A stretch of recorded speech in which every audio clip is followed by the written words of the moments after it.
All right, welcome to the May 21st Fishers City Council meeting. We have announcements from the nonprofit committee. Who would like to share that from the nonprofit committee? Cecilia? Who would like to? No, don't start pointing fingers now.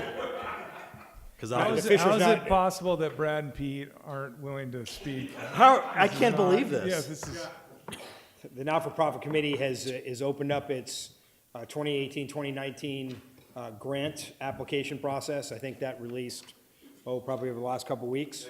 And they are due back by June 14th. Brad should have done this, but that's okay. So we're looking forward to seeing all those who apply for those not-for-profit grants, and we will act accordingly once receiving them. Thank you, Pete, for the update. You guys have the National Public Works Week proclamation and the Mental Health Month. Would anybody like to give those? I can do Yes? the first one. Go for it. Okay. We don't have them up here. It's here on the agenda. The Public Works Association, whereas the American Public Works Association has celebrated the annual National Public Works Week since 1960, and whereas public works professionals focus on infrastructure, facilities, and services that are vital importance to sustainable and resilient communities and to the public health, high quality of life, and well-being of the people in the city of Fishers. Whereas these infrastructure, facilities, and services could not be provided without the dedicated efforts of public works professionals who are engineers, managers, and employees from state and local governments and private sector who are responsible for rebuilding, improving, and protecting our transportation, water treatment, and solid waste systems, public buildings, and other structures and facilities essential for our citizens. And whereas it is in the public interest for citizens, civic leaders, and children in the city of Fishers to gain knowledge and to maintain a progressive interest and understanding of the importance of public works and public works programs in the community. Therefore, I, Scott Fadness, Mayor of the City of Fishers, do hereby proclaim May 20th to the 26th, 2018 as National Public Works Week in the City of Fishers, and all residents are encouraged to celebrate it. And on behalf of Brad and myself, we're kind of the technical people, and we do appreciate all the efforts. A lot of it's unsung. People in the wastewater treatment plant, I'm sorry, Rich. Actually, everybody up here. There's a lot of people that are just unsung. They work every day in the wastewater treatment plant. We see them when they plow the roads in winter, but there's all sorts of people doing all sorts of things, and we thank them for their efforts. Thank you, David. And for the Mental Health Month, City of Fisher proclamation, whereas mental health is essential to everyone's overall health and well-being, and whereas all Americans experience times of difficulty and stress in their lives, and whereas prevention is an effective way to reduce the burden of mental health conditions, and whereas there is a strong research that diet, exercise, sleep, and stress management can help all Americans protect their health and well-being, and whereas mental health conditions are real and prevalent in our nation, and whereas with effective treatment, those individuals with mental health conditions can recover and lead full productive lives, and whereas each business, school, government agency, healthcare provider, organization, and citizen shares the burden of mental health problems and has a responsibility to promote mental wellness and support prevention efforts. Therefore, I, not me, him, Scott Fadness, Mayor of the City of Fishers, do hereby proclaim May 2018 as Mental Health Month. The City of Fishers and all that reside are encouraged to celebrate it. thank you, Pete. Appreciate all the hard work. Mayor Fadness leading the effort, the city, the school system, just everybody in our community rallying around this cause. Things that are happening in our nation, as we see in the news almost daily now, of tragedies. One of those areas is mental health, and it takes strong people that are willing to come out and say, look, I struggle with this, with anxiety or depression or suicidal thoughts. And when we have leaders that come out and say that, people in the community that'll come out and say that, it helps others to be able to express and feel comfortable and confident that they can share what's going on and they don't feel like they're an outsider or they're the only ones dealing with it. So I just appreciate our citizens of Fishers that really have rallied behind this. This is not a political cause. It's something transformational that will live on for a long past any of our administration. So appreciate that. On to presentations. We have our Fishers City Government Academy Spring 2018 graduation. Dan, you come up, and just real excited about this program. Thank you, Council. For the record, Dan Domsick, Fishers Parks and Recreation. Tonight, I have the honor of presenting our Spring 2018 graduates of the Fishers City Government Academy. This program is a free inside look at how local government operates. The students take about 9 to 10 weeks going from department to department, learning about just how their local government functions. I mean, that's everything from what we were just talking about in the Public Works Department to how Judge Henke scares people with a lead foot, how everything works. And this semester, I know back in the winter, I kind of said we're going to have a little bit of a longer roll call with about 26 people. This semester, with a couple people finishing up some requirements, we have 30 graduates tonight. I just think that says something a lot about our community, that they want to know about what's going on. They want to know how things work. And what's so great about this program and why I particularly enjoy it is that after the fact, they have an opportunity to continue serving in the community, and we hope that they do that, whether it's through the alumni program. We have at least one Government Academy graduate on the city council. One of our graduates is the co-founder of Launch Fishers. This is a really great way to make relationships, and it's a program that I keep pretty near and dear to my heart. I won't pontificate too much on the program, but what I'd like to do is call Mayor Fadness and Council President Zimmerman over here. Graduates, as you hear your name, come on up for your efficient government congratulatory handshake. And then we're going to line you up kind of over here for a couple quick class pictures. And don't take off right afterwards. We'll hand out your diplomas in the lobby. So just kind of going through the list here.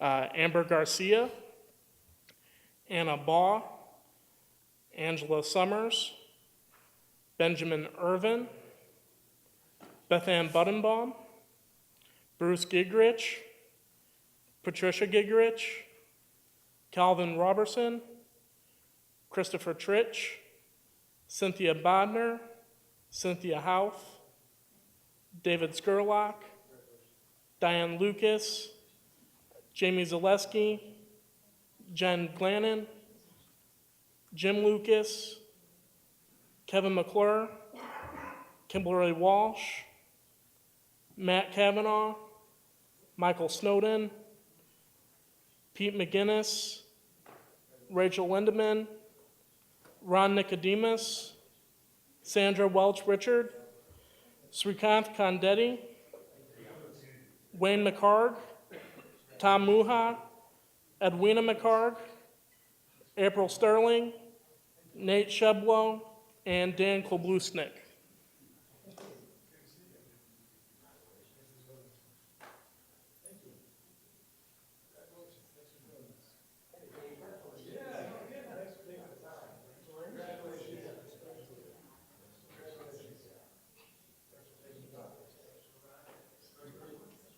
Let's give our graduates a round of applause.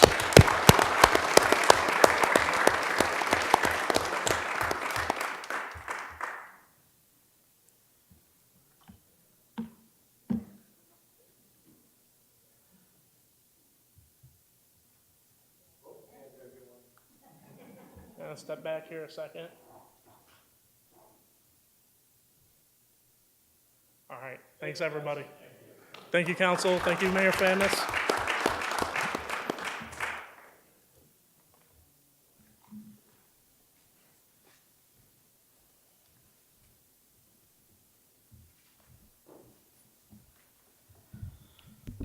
It looks like we have a Boy Scout troop up here. Would you like to come up and make a present or share who you are and where you're from and your names?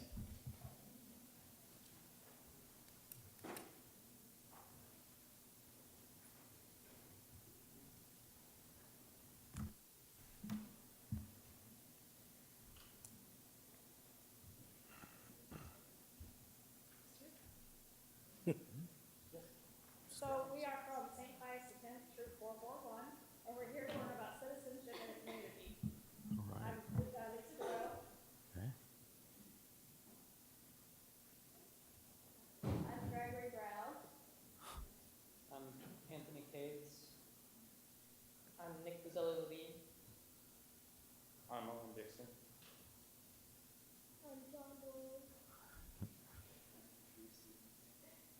Well, it's good to meet you very much.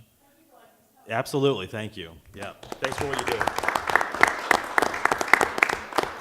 And on a note, with regard to city government and young people being involved, Mayor Fadness visited Fishers Junior High today to give an award out for the students, We the People, which is a national program designed for students to learn about civics and be able to debate it, learn about the Constitution.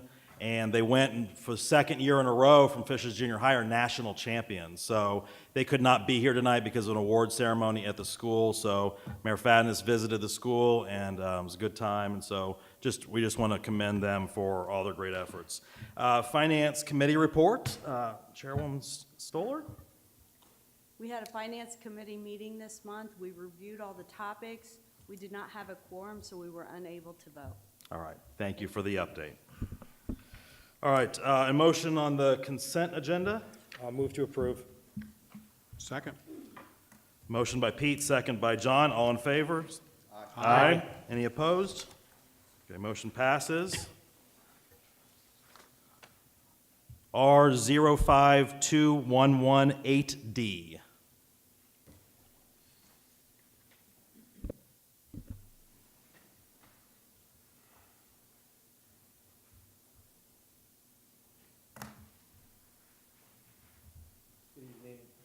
Council, Brandon Dickinson for the record, Director of Economic Development. The first item for you today, we have a few related to the yard. The first item is an amendment to the project agreement.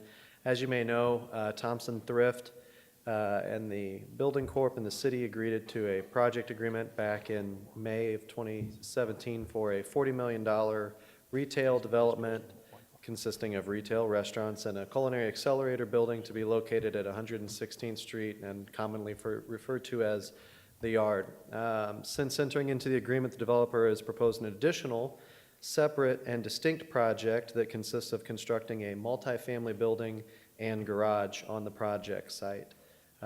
Developer expects that the development cost for the multifamily building and the garage would be no less than $30 million and has requested economic development assistance in the form of TIF from the multifamily project to support a bond issue for the project. So in consideration for the additional bond issuance for the new multifamily building and garage, the developer has agreed to increase the minimum taxpayer agreement amount to 85%.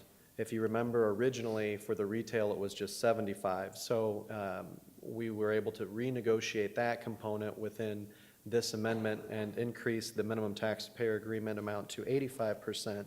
And so the multifamily project will have a 100% capture for it. So the new minimum taxpayer agreement amounts would be 85 and 100, which is an improvement from the previous deal. So I bring before you the amendment, and I'm happy to answer any questions. Just one clarifying point, I think Brandon did a great job summarizing. When he says 100% capture, what we mean is we have identified what the amount that could be lent in the multifamily project, and we backed into what the minimum amount we would need from property taxes to cover that debt. And so the developer is guaranteeing a minimum taxpayer agreement that will cover the debt obligation associated with the multifamily. On the retail, instead of them guaranteeing 75% of the debt, we're now having them guarantee 85% of the debt. So I think that's an important clarification, an important deal component on this project. Any questions or comments from council?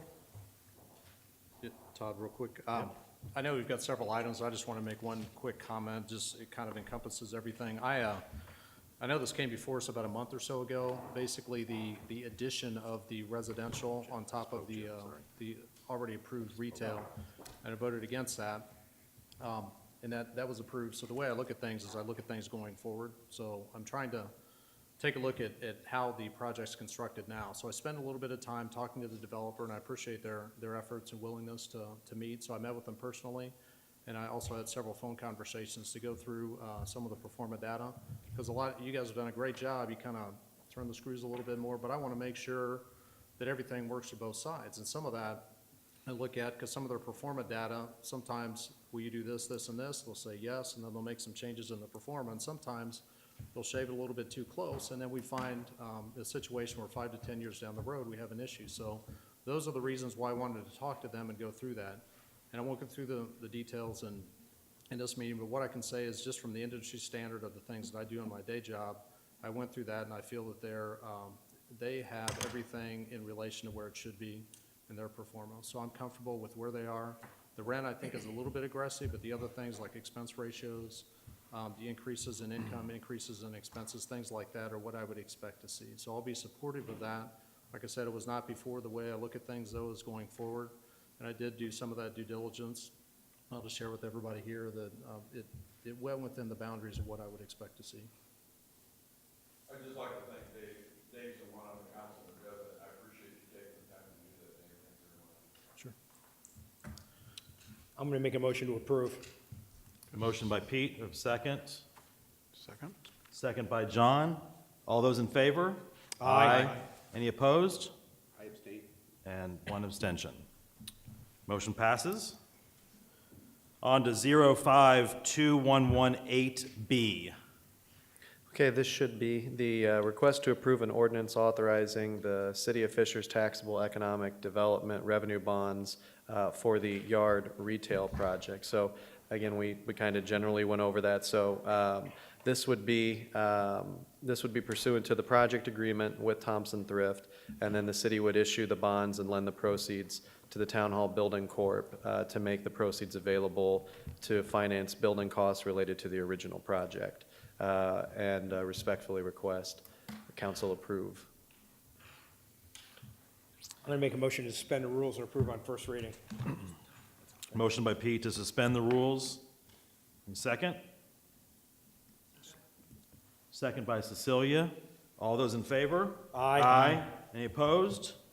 Any abstain? Rich is, Now I'll make a motion to approve item 8. Second? okay, motion by Pete, second by Eric. All those in favor?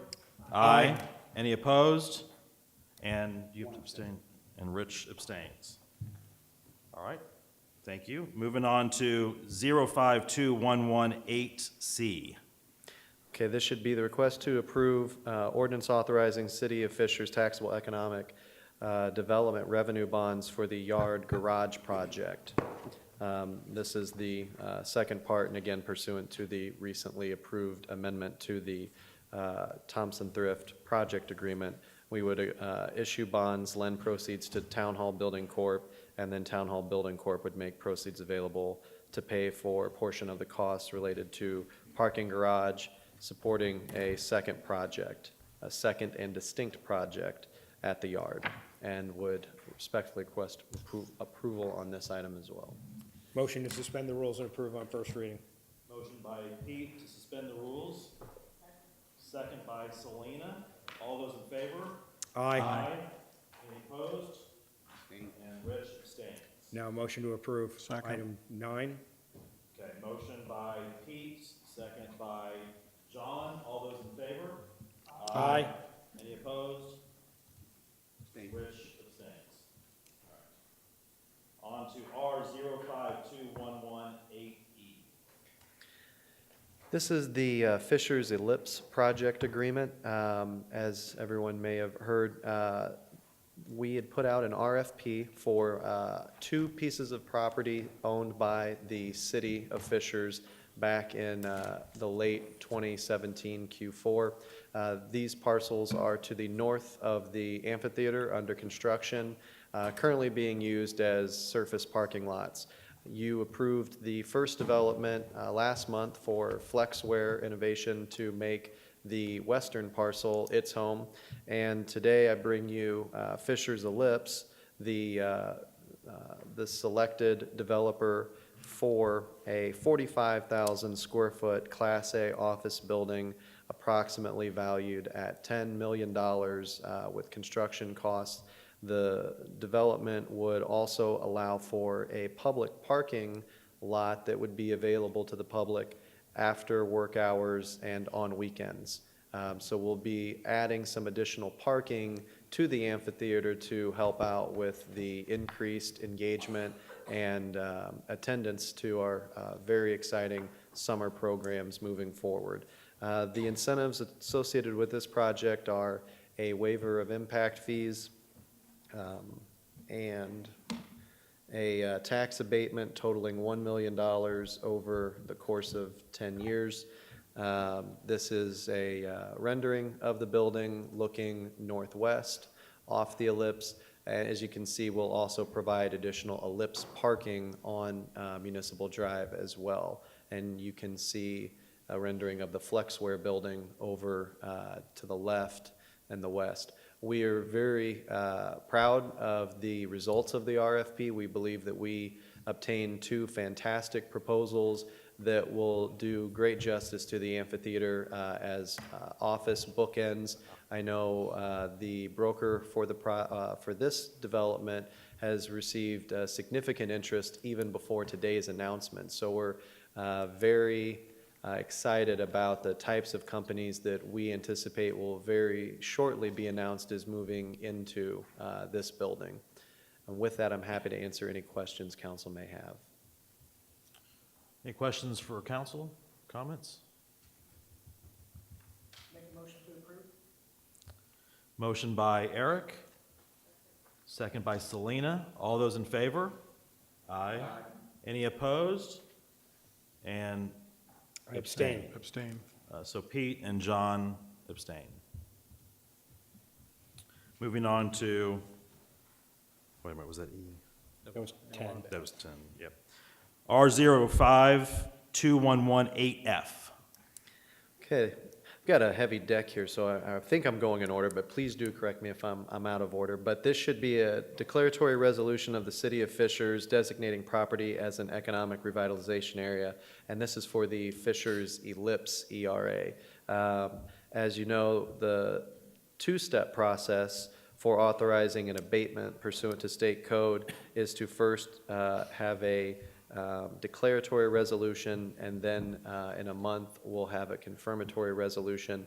This is simply enabling us to use tax abatement on the property for the Fishers Ellipse project. And I'm happy to answer any questions council may have. Any questions or comments from council? Motion to approve. Motion by Eric, Second. second by Rich. All those in favor? Aye. Any opposed? Abstain. And Abstain. you both, okay. Pete and John abstain. All right, on to R05211-8C.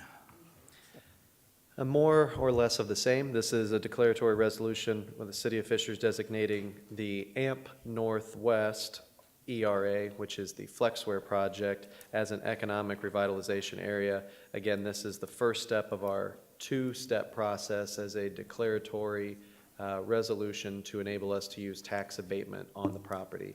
With that, I'm happy to answer any questions. Motion to approve. Motion by Pete. Second. Second by Rich. All those in favor? Aye. Any opposed? Anyone need to abstain? All right. Motion passes. R05211-8K. A resolution of the Fisher City Council concerning tax abatement compliance for the 2018 pay 2019 tax year. So annually, as you guys know, the entities that have been previously have earned tax abatements within the city has to submit to the city a compliance with statement of benefits form related to each of their respective abatements and projects. And then annually we're required to review the CF1s to determine whether each has been substantially compliant with its respective statements of benefits. And then if not, whether the failure is so substantial that it would cause by factors beyond the control of the taxpayer. The resolution concerns approval of the CF1s. In reviewing them, there are no issues. All of them are in substantial compliance. I am happy to answer any questions you may have related to any of the specific abatements, should you have any. So it's a very vague term, but the state basically gives us a spectrum of factors to consider for whether a company is working towards the numbers in a positive manner. As I said, sometimes there are things beyond their control. We really don't have that. A lot of the abatements are over a number of years as well, so they have to hit the number by year 5 or year 10, and you may only be in year 2. So as long as we see that upward trend towards compliance, we typically view that as substantially compliant. When we get towards the later years and it looks like that might be an issue, we'll meet with the companies and see if it makes sense to terminate the abatement early, or if they do believe that given their financial position, they will be able to meet their expectations. And again, with these, we're pretty confident everyone's on the right path. They may not have hit their marks just yet, but many of them are still early in their abatement term. Any Motion other to approve questions? if we don't have any other Any comments. other questions or comments? All right, motion by Pete, second by Selena. All those in favor? Aye. Any opposed? All right, thank you. Thank you. Thank you. Yeah, moving on to 05211, request to approve an amendment to the ordinance approving the issuance of general obligation bonds.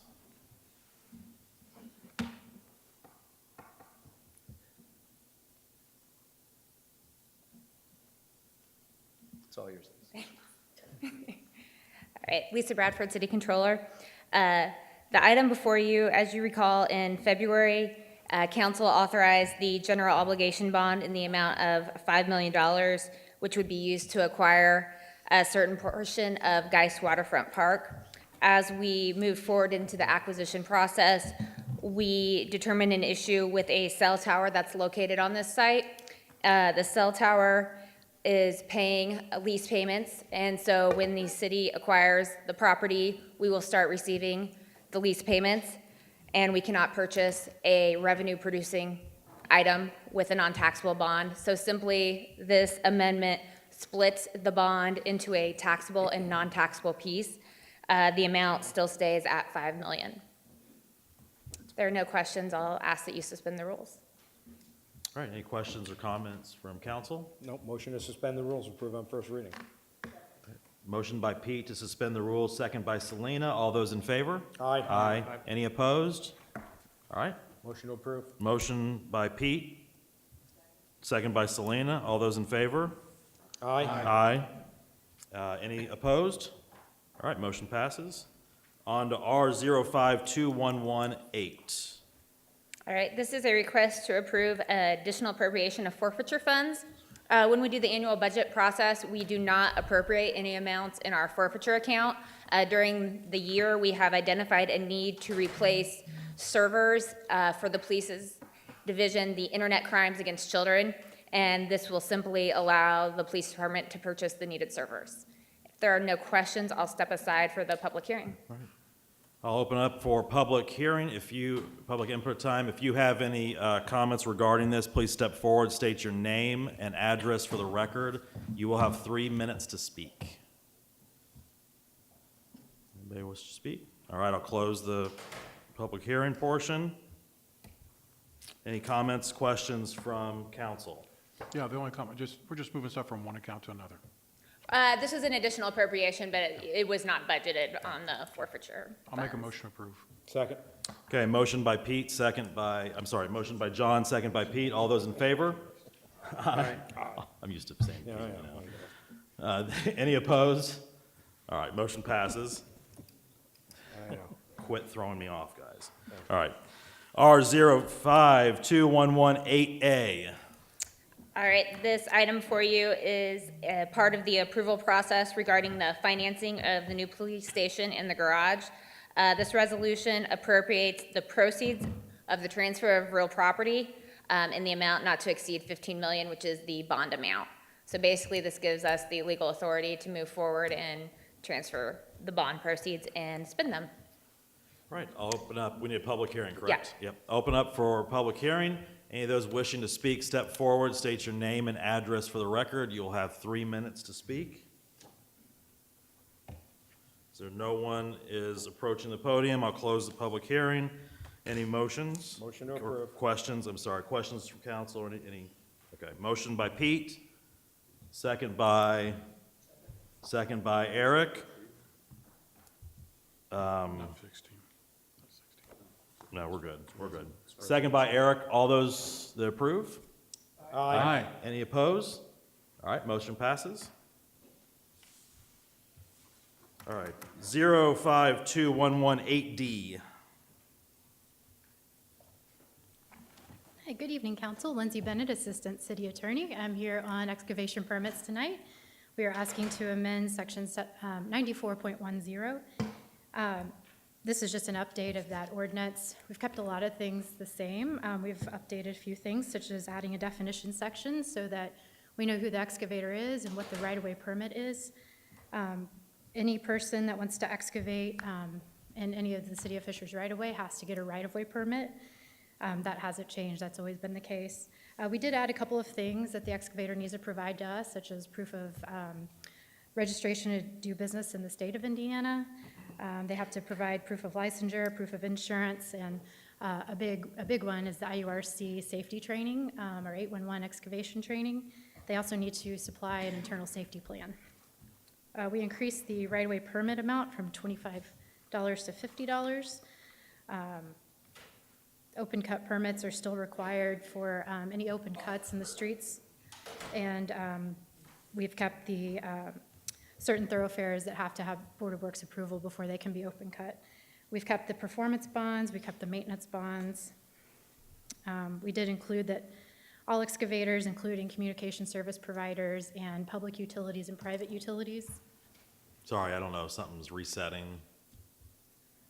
Maybe that's why they gave me a remote. There we go. Hey, I don't mind not being on camera. Are you touching something up there? A button? The button, yeah, I guess. All right, sorry, I threw you off. Oh, no, that's okay.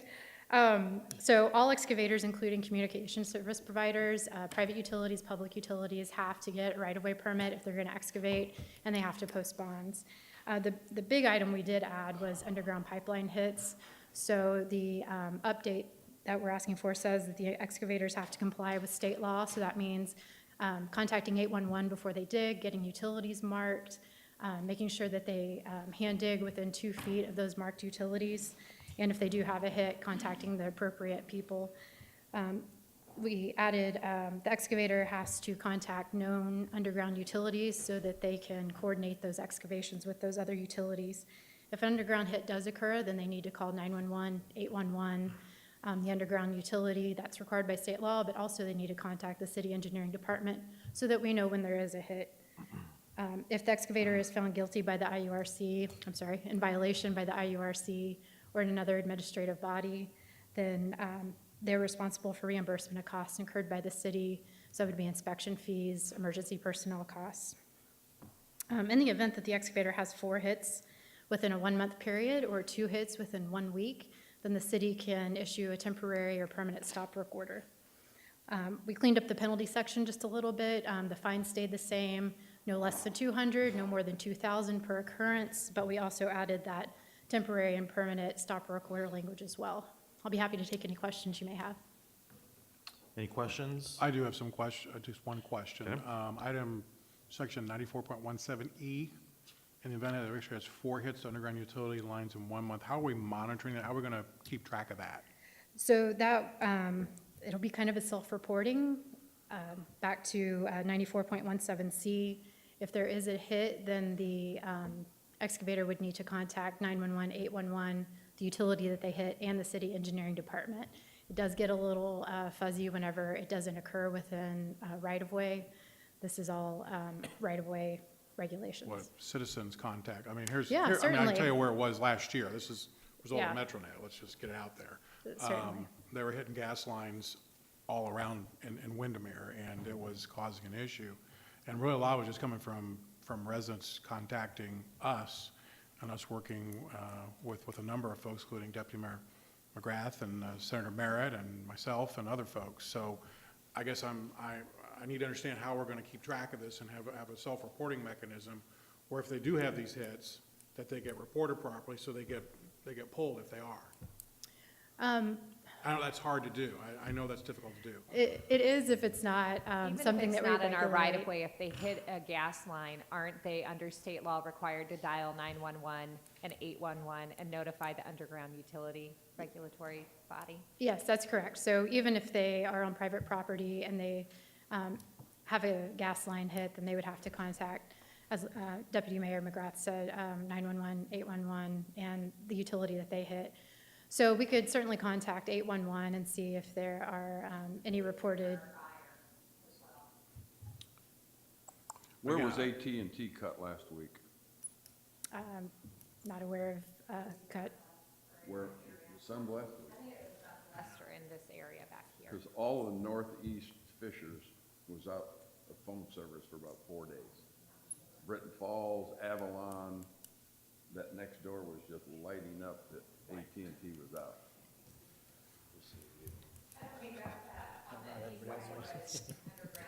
Oh, it wasn't? So I think Councilman Weingart brings up an excellent point, and it's a challenge for us, short of assigning inspection crews out there to monitor full-time what they're doing, our ability to know exactly when a utility, and the most dramatic is obviously gas lines, that's what you guys worked on last year, that's what people talk about, but honestly, And my cable. in okay? cable, yeah, I'm they hit, telling I mean, you. they hit a lot of other things, it's just, Don't hit my cable. the more urgent is the gas line, obviously. I think this is a solid first step in putting things in place that allows us to hold them accountable. What's going to happen naturally with this is the bad actors are going to surface either through aware citizens, through the IURC, through fire department. It'll come in multiple channels, and we're going to have to internally work on our processes to track that appropriately. Longer term, if that doesn't cure the bad actors, then I think we're gonna have to come back to this group and think about policy adjustments. But I feel relatively confident that what Lindsay's worked on here will allow us to at least start to surface those bad actors and now have the tools to hold them accountable, whereas before, we had neither of those opportunities. So I applaud your efforts in dealing with this issue. I think this is a good first step, and we can adjust course once implemented. Yeah. Okay, Lindsay, I just want to say thank you very much for putting this together. It's kind of a result of kind of what we went through that summer, and it's nice to start seeing some of this stuff, that we can put some teeth on it to really make sure they comply. So thank you very much for everything you've done for us. My pleasure. We're also updating the actual permit language to include a few more stringent standards for restoration and, exciting things like potholing. Really exciting. Thank you.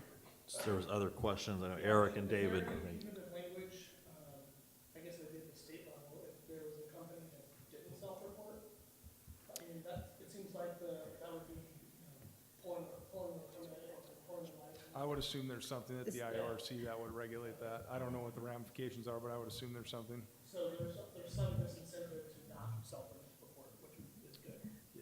It would be difficult not to self-report, especially if you hit another utility, because you're gonna have, let's say you have a gas line hit, you're gonna have either people on the property complaining, or the gas company is gonna know that it's been hit.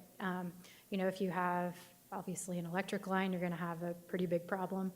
If you have a communication service, like AT&T, certainly customers are gonna start complaining, and AT&T would go out and say, oh, there's a big hole in the ground, somebody's been out here excavating. And then if you don't self-report, then the IURC does have fines that they can apply. Okay, any other, okay, I'm sorry. And actually, the IURC, the Underground Pipeline Division, is very favorable if you do self-report. If you do try to do the right thing, they do give you the benefit of the doubt whenever it comes time to issue either training or fines. Any other questions or comments? First reading. Okay, well, first reading. All right, on to 052118E. All right. Lindsay Bennett, Assistant City Attorney for the record. I'm here on the bicycle ordinance, which is an enactment of a new section in Chapter 71, 71.40, and a replacement of Chapter 73. Chapter 71 deals with motor vehicles and their rights and responsibilities when sharing the road with bicyclists. It requires drivers to exercise due care. It regulates maneuvers such as turning left and turning right in front of bicycles, how to maneuver in and out of bicycle lanes. It also, importantly, mandates a 3-foot passing zone whenever a vehicle is passing a bicycle. Chapter 73, we actually do have some bicycle provisions on the books, so we're going to update those and supplement those. Some are the same, such as, carrying only the amount of people that the bicycle is intended for. You can't ride on the sidewalk if it's a hazard to pedestrians.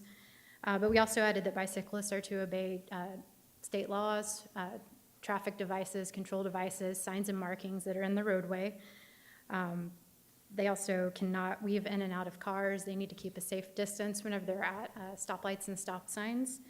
If they're riding in the roadway, then they need to wear reflective material and helmets. And also, bicyclists cannot block or close a roadway in order to facilitate other bicyclists to go through.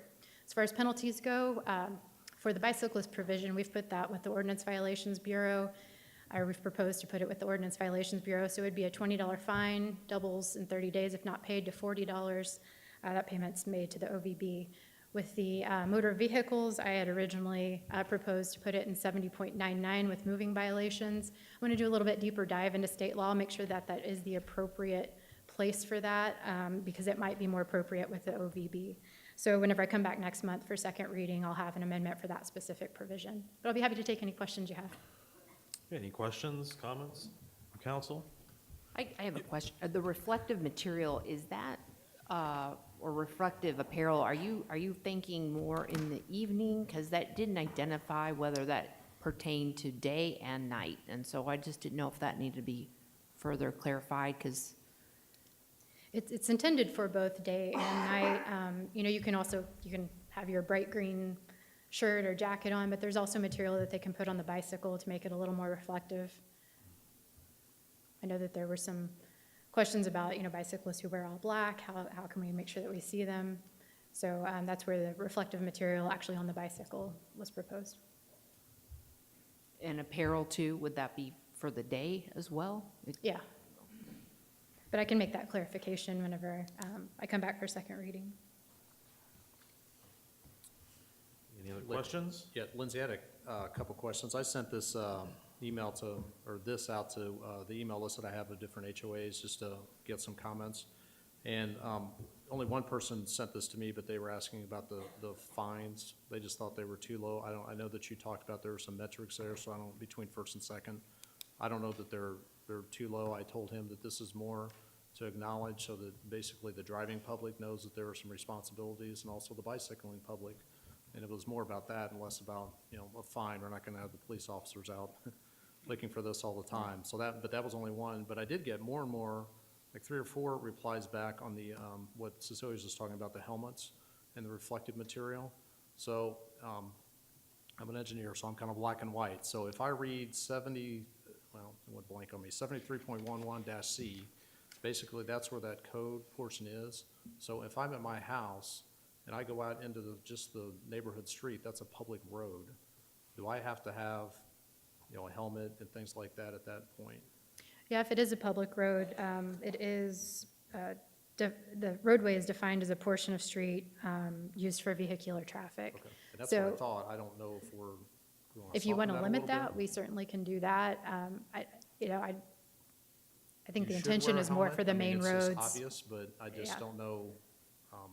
I understand if you can see a car very close to a bicycle, that's very easy for the police officer to do something. But if you're not wearing a helmet, you should. Yeah. But if you don't, I don't know if, because I think what is the motorcycle law? Isn't it an age or something? I think it's an age. No, I believe there's no law for helmets. Okay, I thought it was. Yeah, there's no law for bicycle helmets Okay, either. but we can take a look at that and just amongst ourselves. But that's a couple comments that I had, and I wondered the same thing as far as the helmets. Okay. And as far as the fine, I'm certainly open to any suggestions. It was just the $20 fine is what we impose for parking. Parking's Yep. paid with the OVB. Most of our fines are anywhere from $20 to $50, so wanted to keep it kind of in that range. And like you had said, it's more of a educational, not necessarily, and we want compliance, not necessarily punitive. That's right. Like I said, one gentleman reached out, and I said I'd just mention it, just so everybody could weigh it over the next month. I think between first and second reading, given your comments, I'd like to have Chief Thompson weigh in on some of the applicability of, or ease of enforcement if we were to make modifications, just, like the night, day stuff, and this street versus that street, it becomes, if put into law, can be difficult at times for them to enforce. We'll take these comments and circulate them around and have his feedback as well at the next meeting. Any other questions or comments, council? Have first reading. All right, first reading, thank you. Moving on to 052118G.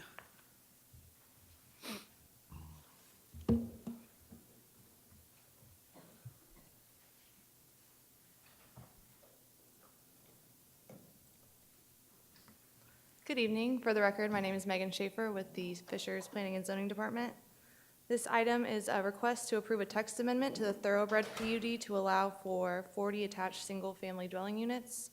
The PUD is now going to be known as the Overlook at White River. So this property is located on the southwest corner of 146th Street and Allisonville Road. It's just south of the North Ridge Retirement Living Center and north of the Kingston Estates.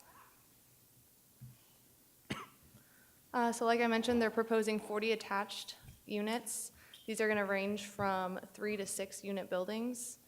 They will share access with North Ridge off of Allisonville Road, which is an existing access point.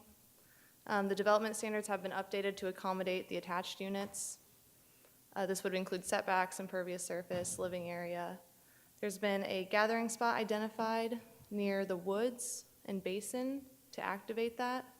And then per the PUD committee request, they've also added evergreen trees in this central common area. One thing that they're going above and beyond on is the landscaping buffer to the south. So they had a neighborhood meeting with these residents to see what they could agree upon. And so they've increased these landscaping standards to preserve any existing trees. They're going to have 12 evergreens per 100 feet, and then they're also going to have a 4-foot mound. This did go through PUD committee in March. They are updating the architectural standards to allow for wood composite siding. They're going to allow garages to exceed more than 50%, just because they are attached units. And per the PUD committee request, they're going to increase the brick veneer on the facade facing Allisonville Road, so the brick percentage will be higher on those. And then per plan commission request, 75% of the individual units will incorporate at least one rear feature, such as a rear porch, rear pergola, rear yard fence, or other rear feature. Petitioner's here to also speak, and I'm here to answer any questions.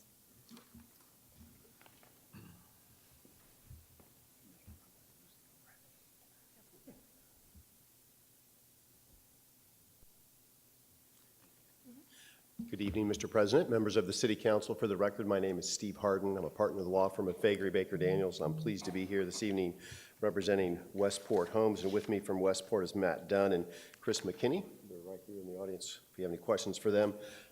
Thank you, Megan, for your update. One of the things I just wanted to mention too, the neighborhood to the south had been very active over the years on what happens along the Allisonville Road corridor. We had met with them multiple times on previous projects for this site. We did that early on here as well and had really good feedback and guidance in the Westport team, particularly Matt and Chris, worked with them on what they would like to see on that southern border, and they were happy with how that worked out. We really left it to them on what they wanted to see, and we had good meetings with them, and that was the result. One of the things, too, on the concept plan that Megan was showing you, this is the one that's actually in the ordinance, shows where the existing trees are. These are the two lots, or the two buildings that have the black dots that she was referencing that would have all that first floor masonry, and then also just showing that there will also be additional landscaping along the perimeter as well. We're happy to answer any questions that you might have, but we had no remonstrance, favorable staff recommendation, and unanimous recommendation from the Plan Commission. Thank you very much. Yeah, thank you, Steve. Any questions or comments from council? Yeah, real quick, Steve, is that site plan still up? Yes, sir. That little notch, this is a small question. That's at lift station, isn't it? Yes, sir. Okay. And then and I'm sorry if it was in here, I just was not able to find it, but I was trying to compare what was already approved versus what your request is. So I guess real quick, how many units were on the already approved version, the 2015? So there were 2 assisted living buildings and then a handful of duplexes. So I believe, David, if I remember right, there was maybe 16 individual units in each of the 2 assisted living buildings, so maybe 32 plus, I think there was maybe 3. Mark, do you happen to have the original PUD ordinance in there?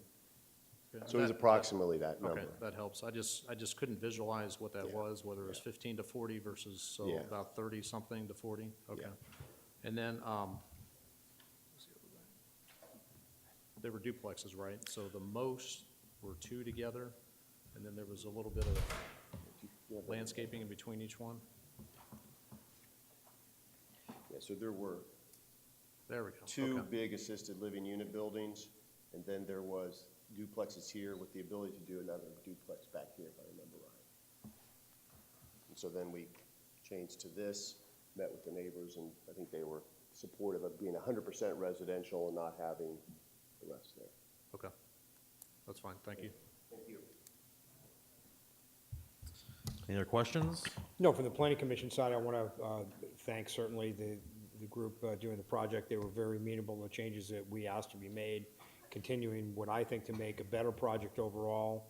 And again, the receptivity to the materials and the amount of materials, et cetera. And then certainly kind of breaking up that rear fascia, which was bothersome. I think we certainly appreciate the ability to work with the city, and thank you to Steve. If there's no other comments or questions, I'll make a motion to approve. Okay, motion by, or anybody else have any questions or comments? All right. Motion by Pete. Second by Rich. All those in favor? Aye. Any opposed? Okay, motion passes. Thank you very much. Yes, you're welcome. Thank you, Steve. 052118H. Request to approve text amendment, Thorpe Creek PUD.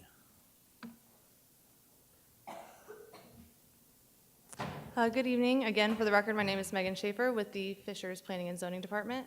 This next item is a request to approve a text amendment to the Thorpe Creek PUD to expand the PUD an additional 10 acres to allow for 18 additional lots. It's not pulled up here. There we go. So this property is located south of the existing Thorpe Creek development, west of Florida Road. Here's the proposed concept plan. So it'll be 18 single-family lots. This is the same development standards as the current Thorpe Creek Area C, which is 100-foot wide lots and 2,000 to 2,400 square foot minimum living area houses. They are going to connect to the existing Thorpe Creek development to the north, and they will be providing a stub street to the south. That's undeveloped land there to the south. To the east and west, those are not ideal locations for substreets. To the east, we're going to have a preservation area, and the terrain is rough there. And then to the west, that's where the proposed Geist Greenway will be located. So those are both not ideal locations. The builder is Fisher Homes, and the 18 lots, they'll need to meet the same architectural standards as the existing Thorpe Creek PUD ordinance states. Staff does recommend approval, and the petitioner is here to speak as well. All right, any questions, comments from council? Oh, I'm sorry, go ahead, sorry. Steve, I forget about you sometimes. That's okay. Thank you. You're Thank never you. here, I never see you. I know. Thank you, Mr. President. We'll be real brief. My name's Steve Harden, for the record, and I am here representing Grand Communities and Fisher Homes, and with me from Grand Communities, the developer is Amanda Webb, and from Fisher Homes is Sean Sullivan. We agree with everything that Megan just said, and the project's been very well received as we've gone through the process. The one request that we at least wanted to offer to you, let's see if I can do this right, is there was the request made, and we know that stub streets have been a hot topic here in Fishers over the last couple of years. There was a request as we went through the process to add the stub street, as you saw in the concept plan, to the south. The Fisher Homes and the Grand Communities team agreed to do that as we were going through the process. They just at least wanted to offer up to you that they would prefer, if the council was amenable to it, to have that be as open space. They're not trying to add any lots to this. The property to the south has a very significant creek area back through here, and so it's difficult to access it. But their thought was that instead of having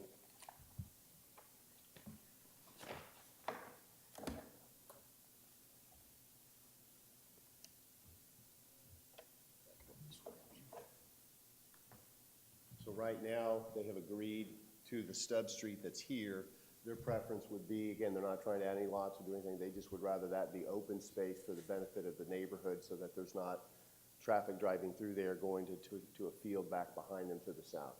They're open to do it. If the council says, nope, we want you to put the stub street in, they're willing to do that, and they want to be good neighbors here in the community. They at least wanted to present as an opportunity that if the council was willing, they would prefer to have that as open space, so they at least had a second thought as they were coming to council and wanted me to at least bring that up to you tonight. Thank you very much. Any questions, comments?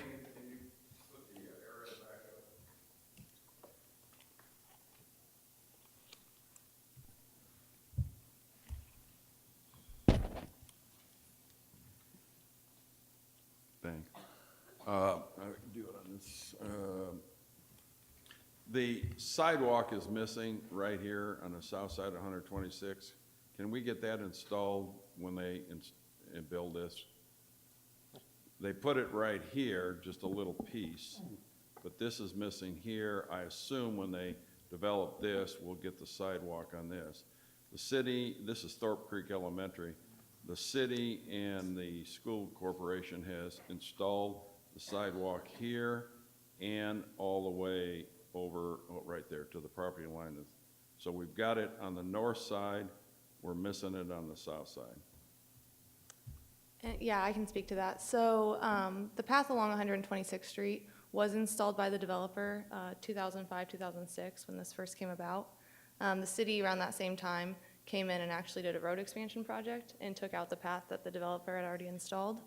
And so now our engineering department is looking at reinstalling that path, but it's not something that we were comfortable asking the developer to reinstall since they had already installed it in 2005, 2006 time.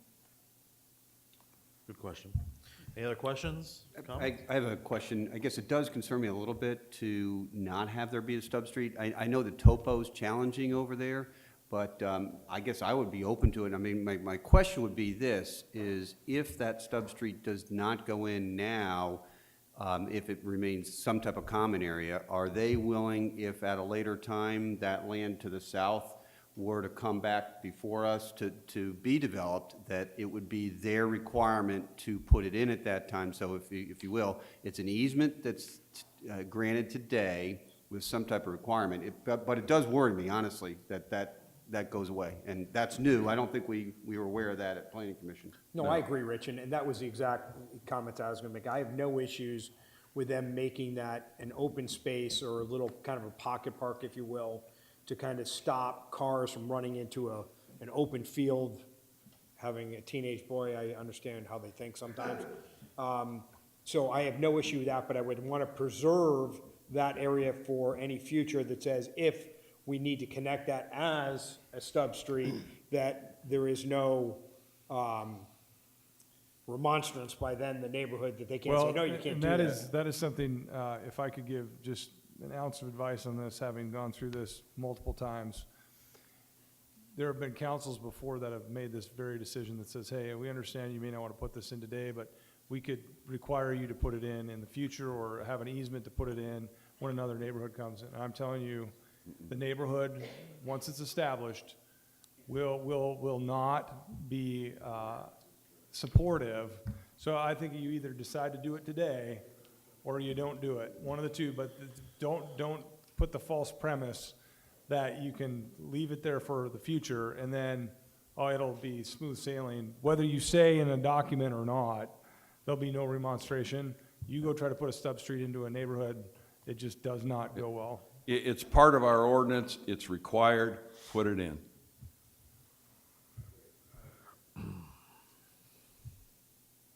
Any other- I'm a contract guy, I would just say, put it in later, but whatever, I'm not gonna get in the way.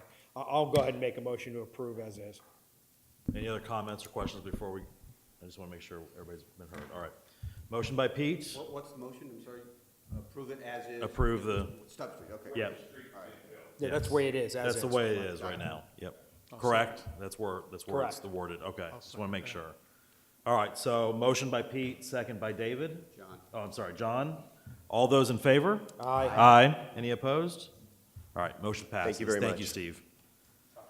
Real quick, just as a learning point, and I don't know who this goes to, but on 126th Street, when the path was put in and then taken out, is that just a unique situation? Because normally when that goes in, hey, what's our thoroughfare plan? Because you put it in not at the road today, you put it in at where it will be. It's a bizarre, Soon to be something. deal. Jeff Hill, it predates the well, pretty much all the staff. Even Eric can't really speak to it because he doesn't recall, but we don't really know why, when they were redoing that road, they felt the need to go that far back in the construction limits to have to remove the path. But it is now on our, as Megan appropriately said, it's now on the engineering department's radar, and we're looking to figure out how to get that path section done.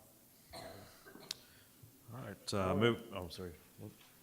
All right. Moving on to 041618. Good evening again, Megan Schaefer with the Fishers Planning and Zoning Department. This next item is the request to approve an annexation for the Witskin property, which is this property identified here that we just spoke about, the Thorpe Creek expansion. So this will be third reading for that annexation. Yeah. I'll make a motion to approve. Motion by Pete, second by Eric. All those in favor? Aye. Aye. Any opposed? Motion passes. Move on to 041618A.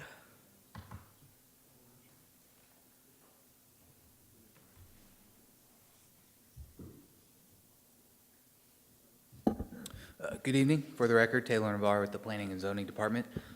This item before you is the third reading of a voluntary annexation of approximately 4 acres on the south side of East 126th Street, just southeast of Promise Road there.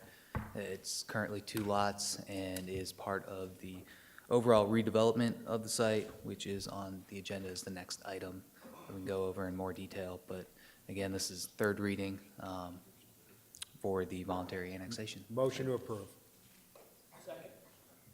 Okay, motion by Pete, second by Eric. All those in favor? Aye. Aye. Any opposed?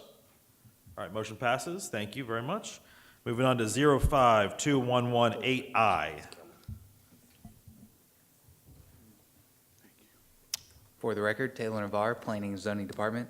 As previously mentioned, this is part of the redevelopment of the site on south side of East 126th Street, which is currently zoned R2 residential. The proposed rezone would go to PUDC, commonly known as the Vive Exterior Design, PUD.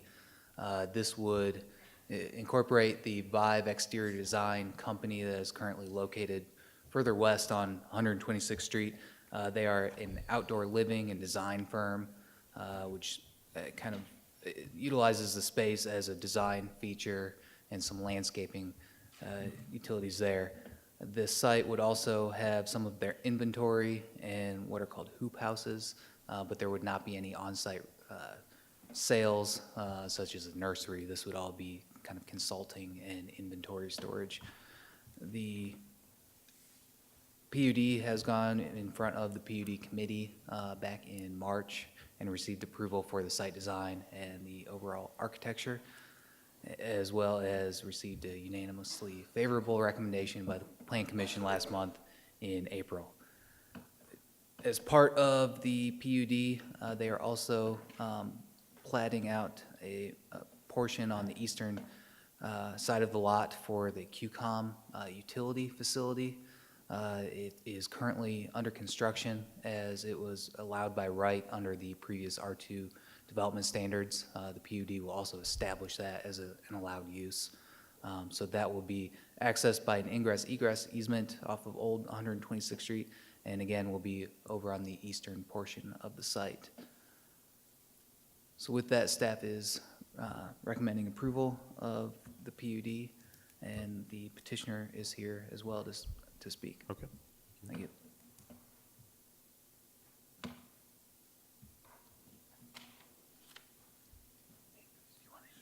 don't think so, unless I need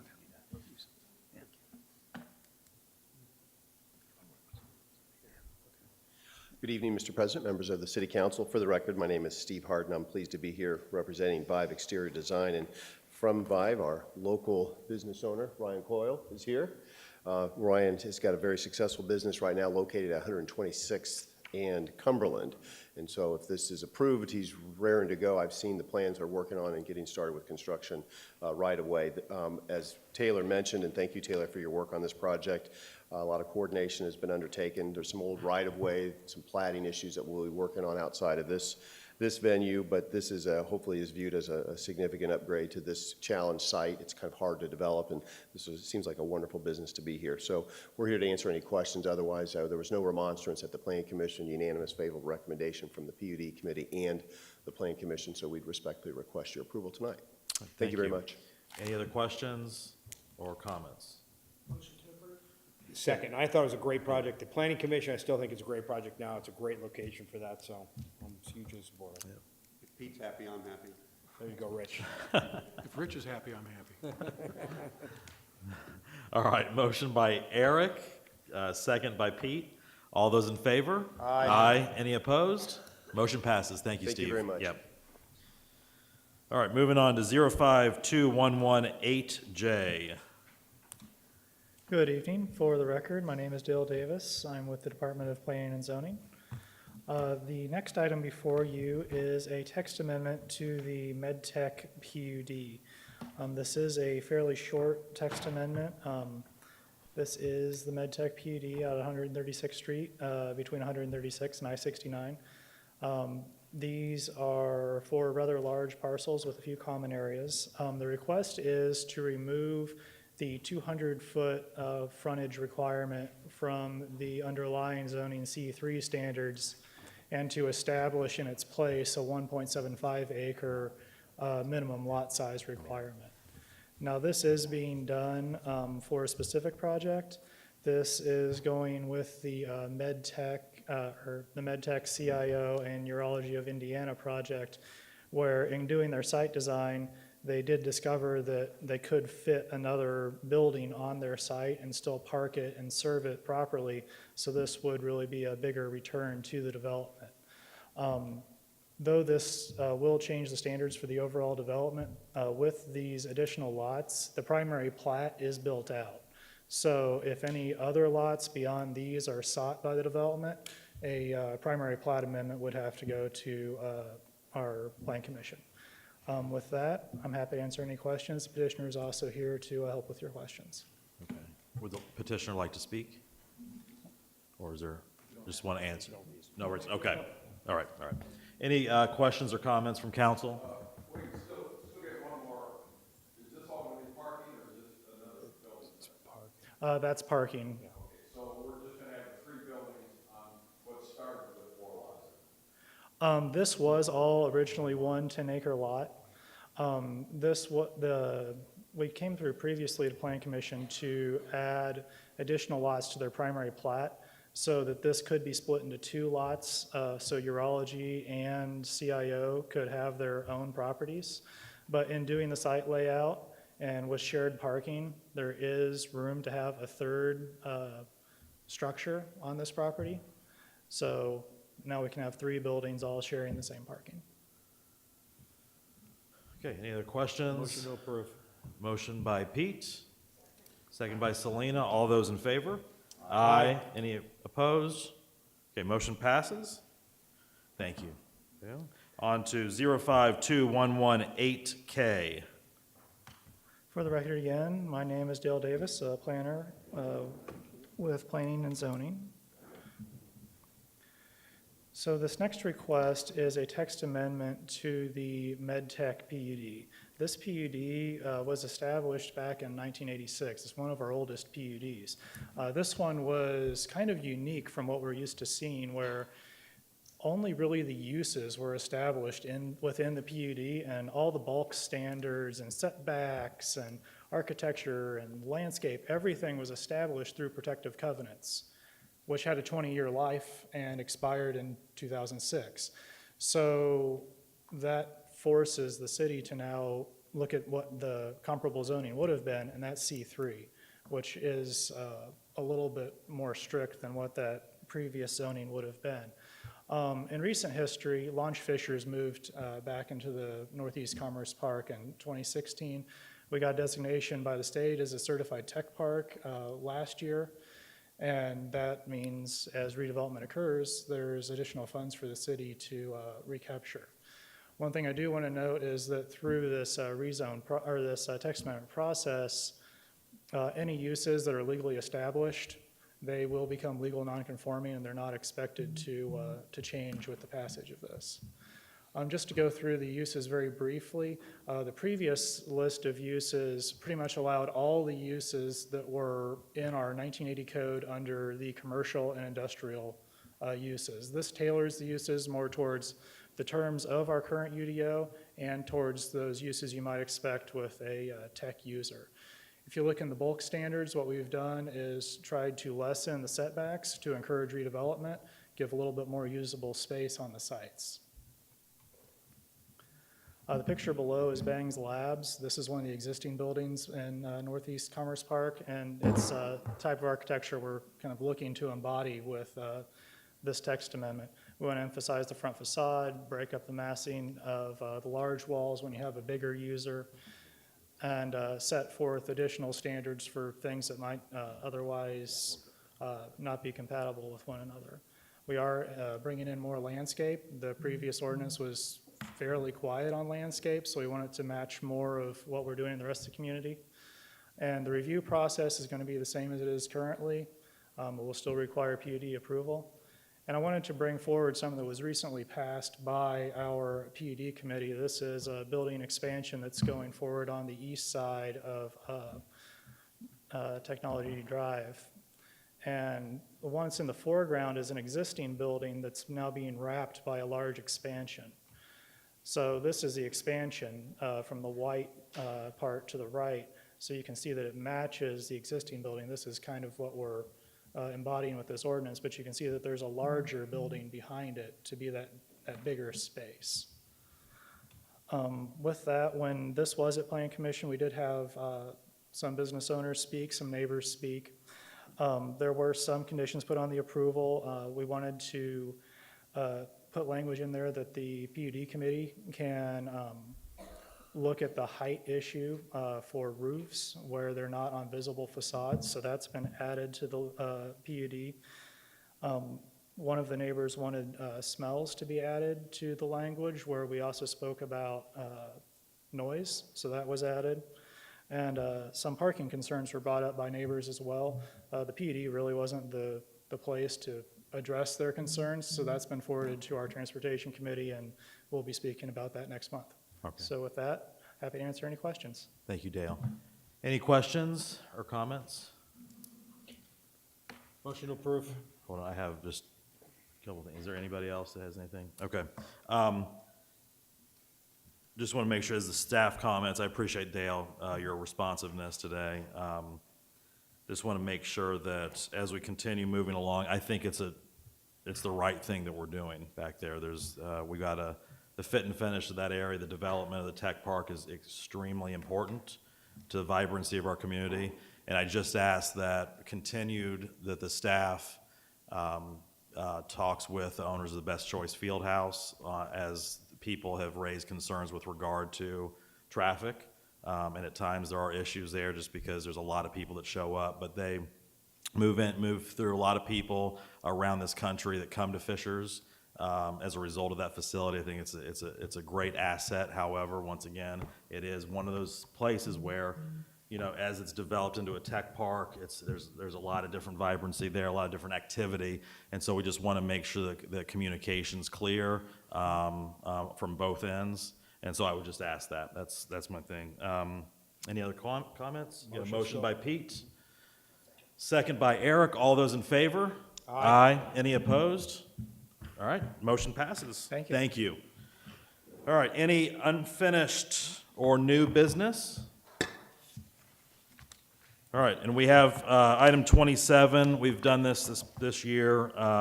We have community comment time. You do not have to speak on anything that's on the agenda. You can. You can also speak on anything that you have questions or comments about with regard to Fishers. So I'll open it up for public input time. If you would like to, you state your name, and you can come up to the podium, state your name and address for the record. You have a 3-minute time limit. I think Brad is ready with the trigger, the button right there. He's ready to go to hold you to 3 minutes, but I'm going to open it up for public comment at this time.